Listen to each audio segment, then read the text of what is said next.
Bonjour à tous, j'espère que vous allez bien, où que vous soyez, quoi que vous fassiez. Nous sommes toujours sur la cagnotte que nous avons lancée le 28 février. Il y a eu de l'avancée, comme je vous l'avais dit dans mes précédentes vidéos. À l'heure où je vais poster celle-là, il y aura probablement de l'avancée. Là, il nous manque maintenant 499 euros. C'est déjà ça et c'est un début de fortune. Alors, nous sommes très satisfaits de notre travail, au-delà même de l'argent, parce que ce travail-là, finalement, crée un impact. Ça crée de l'intérêt dans notre cher pays qui est le Mali. J'ai énormément de retours sur comment améliorer la cagnotte, sur le pourquoi du comment du projet, sur qui en bénéficiera ou non. Donc je suis vraiment content de ce retour-là qui est assez positif, assez encourageant. Et pour quelqu'un qui est dans la communication, il faut savoir que la communication ne va pas sans répétition.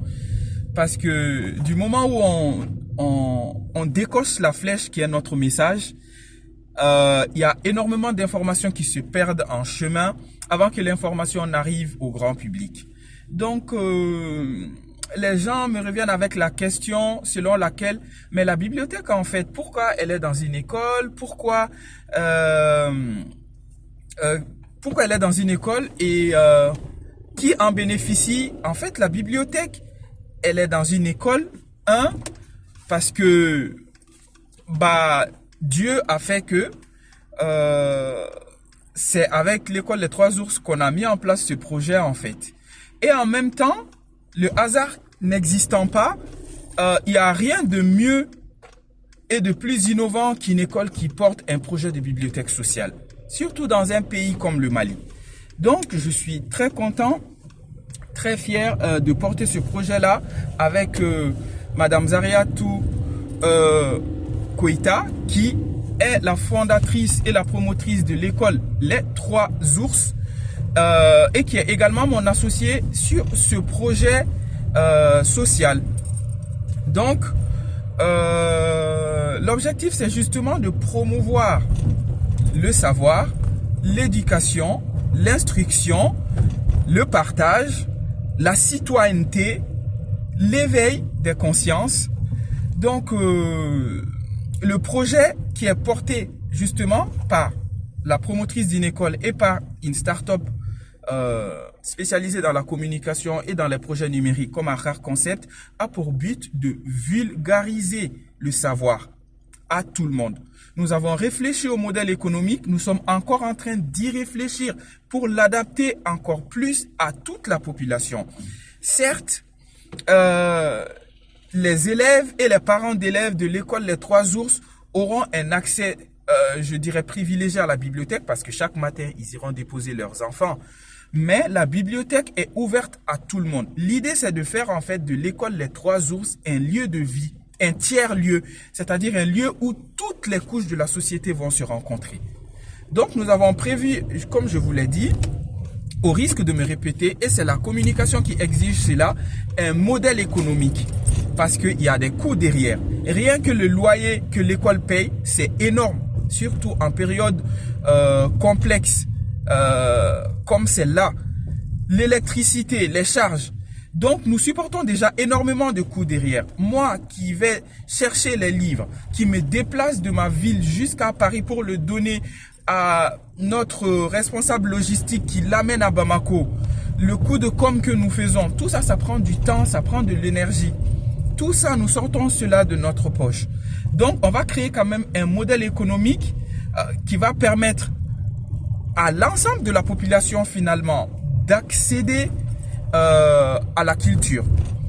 Et nous avons aussi envie de pousser même des mécènes à permettre l'accès à l'éducation à des enfants qui n'ont pas la chance, mais qui veulent apprendre. Donc, nous pensons encore au modèle économique, les frais d'inscription à la bibliothèque. Et par la suite, l'idée, c'est de créer des partenariats avec le monde de la culture, les griots, les chanteurs, les nouveaux talents, avec le monde des réseaux sociaux, les influenceurs.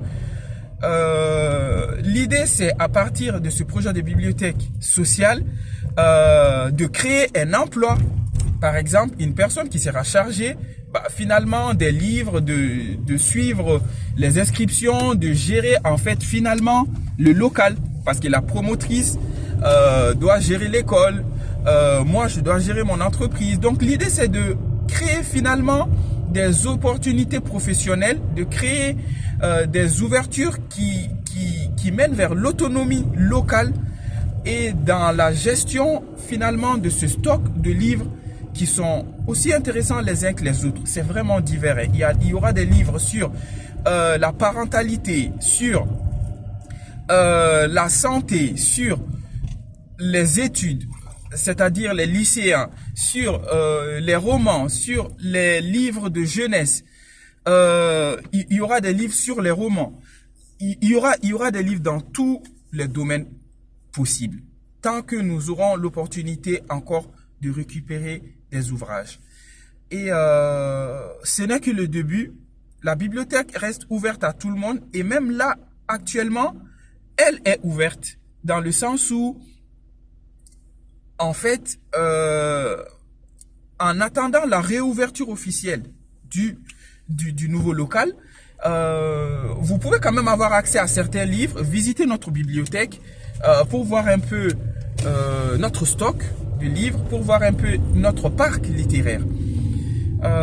J'espère que j'ai été compris dans le message que j'ai donné, mais nous aurons l'occasion de revenir là-dessus encore et encore. La bibliothèque, c'est pour vous, c'est pour le Mali, c'est pour les Maliens. Elle est à Bamako, elle est au quartier de l'Hippodrome pour le moment, mais c'est pour Bamako. L'idée également, ça me revient comme ça de tête, c'est de créer des partenariats avec les maisons d'impression. Vu que la plupart des livres ne sont qu'à un exemplaire, vous pourrez, si vous êtes une école ou une institution, vous pourrez venir prendre ces livres-là, aller les reprographier et nous les ramener en fait. Parce qu'il y aura des livres, comme je vous l'ai dit, sur la santé, sur l'éducation. C'est des livres qui peuvent intéresser d'autres écoles. Et dans ce cas-là, nous les encourageons vivement à prendre contact avec la promotrice. Donc, nous leur ferons des prix d'amis pour qu'ils puissent reproduire ces livres-là. Je sais qu'il y a énormément d'écoles privées, d'universités privées au Mali. Et on a des livres qui peuvent intéresser les universitaires. Donc, tout part de ce projet de faciliter l'accès au savoir. Mais vous vous rendez compte que finalement, on va toucher quasiment tous les domaines de la société en fait. Le développement territorial, le développement économique, la promotion de l'éducation, l'aide à l'accès au savoir pour toutes les couches de la société, des collaborations futures avec le monde de la culture, les acteurs, les chanteurs, les griots, l'organisation de conférences au sein de notre salle de bibliothèque ou dans la cour de l'école. Nous allons partir d'un modèle économique pour développer notre territoire. Donc, restez connectés, de grandes choses arrivent. Merci, au revoir.